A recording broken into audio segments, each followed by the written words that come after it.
Europe 1. Le grand direct des médias, Jean-Marc Morandini. Avec notre invité ce matin en direct dans ce studio, c'est Thierry Ardisson qui publie un livre, Salut les Terriens, les meilleures vannes, qui est publié aux éditions Kéro. Et puis Salut les Terriens, bien évidemment, le samedi à 19h10 sur Canal. Bonjour Thierry. Bonjour, vous allez bien ? Très bien, merci d'être en direct avec nous sur Europe 1. Donc vous aussi, vous quittez Canal ?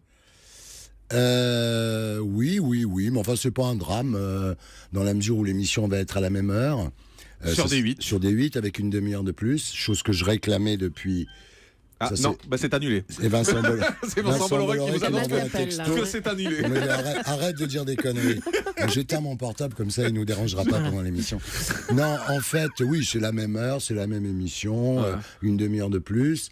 Et puis, je dirais, il y a beaucoup de gens encore qui, moi, je rencontre dans la rue, ils me disent « Vous êtes où? On vous voit plus à la télé ?» Je dis « Je suis sur Canal. » « Ah, j'ai pas Canal. » Je dis « Attendez, c'est en clair. » Alors, le mec se retourne vers sa femme, il fait « C'est en clair, Canal ?» Alors, la bonne femme dit « Je sais pas, chérie. » Donc, voilà. Donc, comme ça, au moins, ceux qui voudront voir pourront voir.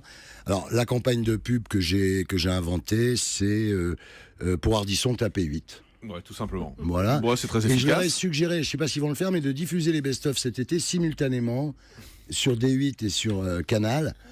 C'est malin, hein. Pour habituer les...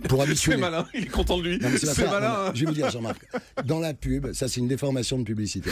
Dans la pub, dès que vous dites un truc, vous vous retournez vers tout le monde en disant « C'est génial. » Ah oui. Ouais, c'est une déformation de la pub, ça. Mais pourquoi on vous enlève de Canal? Vous étiez trop cher et on veut faire des économies sur Canal, c'est ça? Non, mais enfin oui, je pense qu'il y a intérêt à faire des économies sur Canal quand on voit les chiffres. Je comprends que Vincent Bolloré ait envie de faire des économies. Maintenant, je crois que mon émission, je veux dire, qu'elle soit sur D8 ou sur Canal, ça change rien. Vu les ambitions qu'ils ont pour D8, je suis même assez flatté qu'ils me mettent sur D8, si vous voulez. Mais oui, il y a des économies à faire. Canal, c'est une chaîne quand même où il n'était pas tellement question d'argent, la vérité. C'est-à-dire que en fait, il y avait les abonnés, mais on n'a jamais entendu parler des actionnaires. C'est-à-dire qu'aujourd'hui, tout le monde à Canal réalise que finalement, Vivendi, c'est des gens qui ont des actions Vivendi, que Monsieur Bolloré est là juste pour que les actionnaires gagnent plus d'argent. Ce qui est le principe du système capitaliste. Après, si on n'accepte pas ça, il faut aller faire de la télévision en Corée du Nord. Mais tant qu'on est dans un système libéral capitaliste, il est normal que les actionnaires gagnent de l'argent. Et là, ils en perdent. Enfin, ils en gagnent pas assez. Donc, je veux dire, tout ça, c'est un peu comme Hollande, finalement, Canal. C'est-à-dire, d'un seul coup, ils se rendent compte qu'ils vivent dans un monde libéral et qu'il faut faire des choses libérales, quoi. C'est pour ça qu'il y a Macron, qu'il y a la loi travail, etc. Mais pendant des années, Canal, ça a été la poule aux œufs d'or. Oui, mais parce que pendant des années, il y avait les abonnés qui faisaient vivre tout le monde. Et en fait, on payait des animateurs entre nous qui n'étaient pas extraordinaires, des fortunes. Vous pensez à qui? Je pense à personne. Vous pensez, ils sont presque tous partis, vous pouvez les citer justement. maintenant. Non, mais par exemple, quand belle-mère me disait il y a 3 ans, Ali Badou a remplacé Denisot au Grand Journal, j'éclatais de rire. Enfin, je veux dire, bon. Donc, et il était bien payé, Ali Badou? Non, Bruno Gassio gagnait, paraît-il, 50 000 € par mois, je vais dire par an. Donc voilà. Et Ali Badou, vous savez combien? Je sais pas combien il gagne, non, mais je m'en fous. Non, ce que je veux dire, c'est que voilà, d'un seul coup, il y a le réalisme qui arrive à Canal. C'est-à-dire, oui, la chaîne, elle est là pour gagner de l'argent, c'est tout, point barre. Mais il y a quand même beaucoup de départs d'animateurs. Il y en a que vous regrettez, mais... Il y en a qui s'en vont, puis il y en a qui sont virés quand même. Il y a pas... Qui est viré? On dit ils sont... j'imagine que Maïtena et Ali Badou, ils n'ont pas dû les retenir beaucoup. Le seul qui est vraiment parti, c'est Yann, parce qu'ils n'ont pas trouvé un accord avec Laurent Bon, mais je veux dire, après, il y en a plein qui sont juste virés, quoi, parce ils ont échoué. Vous savez, la télé, c'est comme le rodéo, hein. Si on tombe du cheval, on est mort, quoi. Vous regretterez Maïtena Biarba? Écoutez, Maïtena, c'est moi qui l'ai fait venir en France. Elle travaillait à la TSR. Je l'ai fait venir en France à la fin des années 90 parce qu'elle me trouvait excellente. Je pense qu'elle a fait des très bonnes émissions comme Les Maternelles, comme Le Supplément. Je pense que Le Grand Journal, c'était un peu surdimensionné pour elle. Voilà, je pense qu'elle aurait dû rester au Supplément, mais apparemment, elle n'a pas eu le choix non plus. Fallait-vous le donner à vous, Le Grand Journal? Moi, j'ai toujours refusé de faire Le Grand Journal dans la mesure où, comme vous le savez, je prépare mon avenir pour pas finir comme Poivre d'Arvor.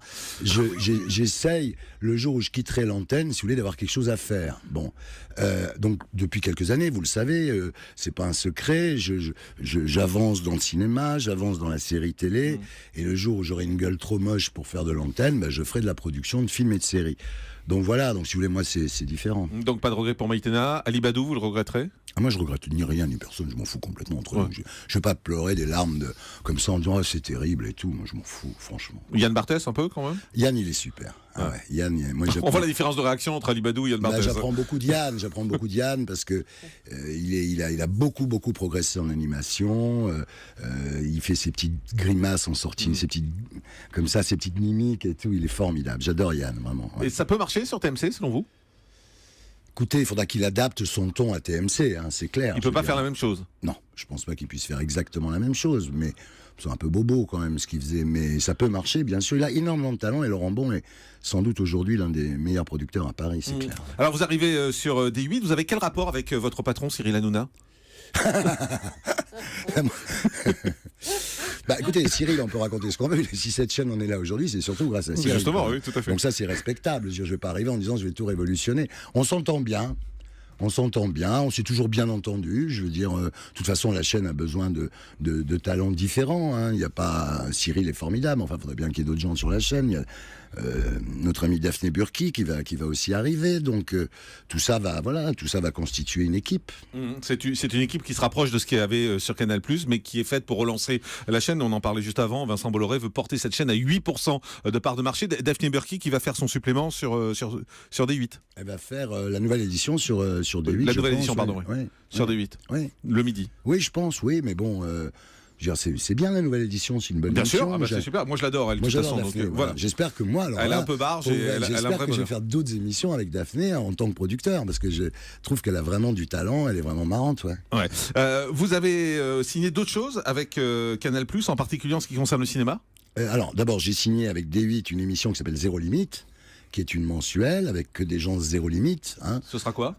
C'est des gens qui sont zéro limite dans tous les domaines, mais il y a un côté sensationnaliste un petit peu là-dedans, mais en même temps, les interviews seront faites un peu comme les P3 de Salut les Terriens, c'est-à-dire avec beaucoup de bienveillance et c'est des anonymes, en fait. Oui, des anonymes et de profondeur pour... Moi, ce qui m'intéresse, c'est la condition humaine aujourd'hui. Donc, si vous voulez, au-delà des stars et tout ça, ce qui m'intéresse, c'est les êtres humains. Et donc, je pense que c'est des gens qui sont complètement dingues, qui sont zéro limite, chacun dans leur domaine. Hein. Ça peut être zéro limite dans le sexe, ça peut être zéro limite dans la spiritualité. Et ce sera en prime. Ça peut être, oui, ça sera en prime. Ça peut être zéro limite dans plein de domaines, dans la prise de risque, évidemment. Bon, voilà. Ce sera diffusé quel soir, vous savez déjà? Je sais pas du tout, c'est pas mon problème.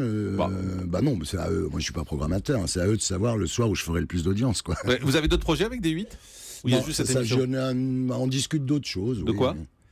Je peux pas vous le dire. Un petit début. Non. C'est quoi? C'est une émission? Je vous le dirai pas. Non, mais juste un petit mot pour essayer de comprendre. Pour essayer de comprendre justement ce que vous allez faire l'année prochaine. Vous êtes très bon, hein, vous le savez que vous êtes bon. Personne ne vous le dit jamais, parce que les gens n'osent pas vous le dire. Moi, je vous le dis, vous êtes très bon. Non, mais c'est vrai. Et alors, ce sera quoi? Alors après, vous me parlez du cinéma, bien sûr. Non, je ne vous ai pas parlé du cinéma, je vous parlais de vos projets sur D8, en fait. L'autre projet, c'est quoi? Je vous le dirai pas, c'est pas fait. Oui, mais c'est quoi? Une émission, un prime, c'est quoi? C'est une émission que je produis depuis 21 ans, qui s'appelle Paris Dernière pour le moment, que Paris Première abandonne et que je vais faire sur D8 sous le nom de Paris by Night. Voilà. Voilà. On y arrive. Mais vous êtes très bon. Non, mais vraiment, vous êtes très très bon. Puis en plus, moi, je sais pas tenir ma langue. Tout le monde le sait. Alors le cinéma. Le cinéma, allons-y. Écoutez, il est certain que... Effectivement, s'il y a un groupe où je peux espérer développer des films et des séries télé, c'est bien entendu Vivendi, quoi. Je veux dire, donc... Avec un projet sur le Palace ? Voilà, pour le moment, vous savez, les choses, il faut pas faire des grands rêves, en faire du cinéma, en faire de la télévision, il faut prendre les projets les uns après les autres. Effectivement, en cinéma, j'ai un projet sur le Palace, ça s'appelle Les Enfants du Palace. Avec Jean-Paul Gaultier en direction artistique ? Entre autres, oui, il y a Jean-Paul qui accepte de faire la direction artistique, et je trouve que c'est très rassurant. C'est un film populaire, hein, c'est pas un film branché, c'est un film musical à grand spectacle. Et puis il y a une série sur la télé avec Studio Canal qui s'appelle Talk Show, qui est un film de long métrage en fait que je préparais. Et quand j'ai vu le succès de 10%, je me suis dit il faut en faire une série. Et tout le monde m'a dit oui, t'as raison, voilà. Donc en route. Et Péplum ? Péplum, j'attends que Nicolas Taverneau signe. Tout est prêt. La saison 2 est écrite. Et les acteurs sont dans les starting blocks. Bah oui, apparemment. Pourquoi Je sais pas ça. Alors, pour le coup, là, vous me ferez pas répondre. Parce qu'il faut le demander mais à lui. Il vient de temps en temps ici. Ouais. Je sais pas. C'est une idée formidable. C'est des acteurs qui sont extraordinaires. Bon, ça a été très mal programmé par M6 parce que c'est des formats courts qu'ils ont diffusés en 3 fois 90 minutes, ce qui est un peu étrange. Mais puis la deuxième saison est peut-être plus marrante que la première. La première était un peu perché, il y avait un côté un peu Kaamelott de temps en temps. Là, c'est vraiment c'est de l'humour drôle. Et s'il ne signe pas, vous pourriez l'amener sur D8 ? Bah écoutez, s'il signe pas, il va me la rendre, ça c'est sûr. Oui. Et donc vous iriez sur D8 avec ? Bah j'irai là où on la prendra, disons, oui, bien sûr. Votre livre, Thierry Ardisson présente Zéro, chez Kéro Édition, pardon. Salut les terriens, les meilleures vannes. Alors ça c'est les petites phrases que vous donnez régulièrement dans votre émission. Hommage, et c'est très drôle, quoi, à mes aux auteurs. Donc Kader Aoun, Stéphane Ribeiro, Serna Sankaré, Yohann Zaoui. C'est-à-dire qu'en fait, si vous voulez, ces gens-là, à deux, ils passent une journée par invité. Donc c'est pour ça que quand j'ai une annulation d'invité, moi c'est pas du tout comme dans les émissions, on dit bonjour, comment tu vas, quoi. Donc c'est vrai que c'est beaucoup de boulot et on voit, alors ce qui est formidable avec ce bouquin, c'est que finalement c'est pas un mec qui a décidé un jour d'écrire un livre de vannes, quoi. C'est les vannes ont été écrites jour après jour pendant au moins 7-8 ans. Elles ont été moi il me donne ça là, il me donne 3 cm de papier ou 4 cm de papier par invité. Donc moi je choisis les meilleures vannes.